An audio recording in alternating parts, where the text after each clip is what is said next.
faz mais. Tá?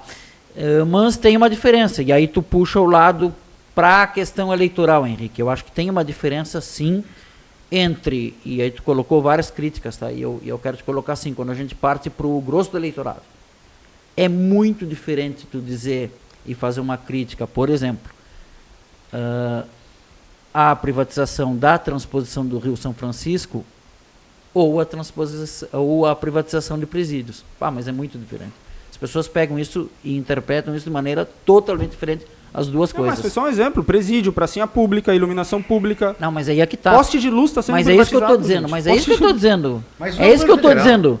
É isso que eu estou dizendo. Com o BNDES. Não, mas usando o dinheiro do BNDES. É isso que é absurdo, gente. Henrique, é por isso que eu estou falando isso aqui. Escuta, eu não estou inventando uma crítica. Henrique, me escuta uma coisa. Mas o BNDES praça é federal. Pública, quando tu vai para o debate público, tá? E critica a privatização de praça pública, isso é uma coisa. As pessoas tendem a ser contra.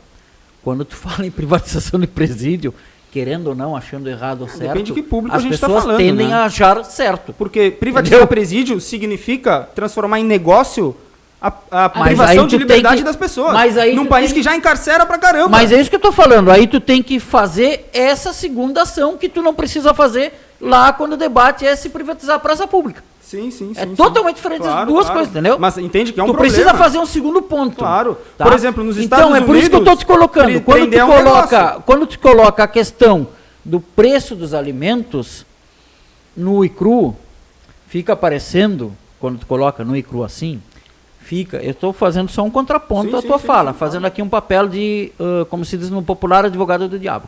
Fica parecendo que o governo quer que o alimento encareça, entendeu? E, na verdade, o que tem que fazer é uma segunda parte do debate, que é por que o alimento está caro? E o que se pode fazer para que ele não fique tão caro? Mas se a gente não exigir, não responsabilizar o governo federal, de quem que a gente vai exigir? De mim? Eu acho que tem do PCBR aqui, Santa Vitória? Tem que debater com as posições do governo federal. Sim. E não responsabilizar ele nu e cru, entendeu? Não, eu tô falando que porque senão tu vai estar negando que... vem cá, será que uma das coisas que compõe o preço que deu a inflação é o café? Sim. Pois é, será que aquelas queimas lá criminosas de pé de café não tem nada a ver com isso? Com certeza tem. Por isso, é isso. Mas a questão é que eu estou dizendo que existe um problema de caristia. A forma com que o governo lida com isso não pode ser negando, entendeu? O problema de caristia existe, não pode ser dizendo assim, não, gente, tá tudo bem, os índices estão bons, afinal de contas ou é Lula ou é fascismo. Eu entendo, gente, a preocupação, e mais uma vez coloco aqui, nós, comunistas, fizemos campanha e votamos no Lula em 2022, no segundo turno. E não vão fazer em 2022?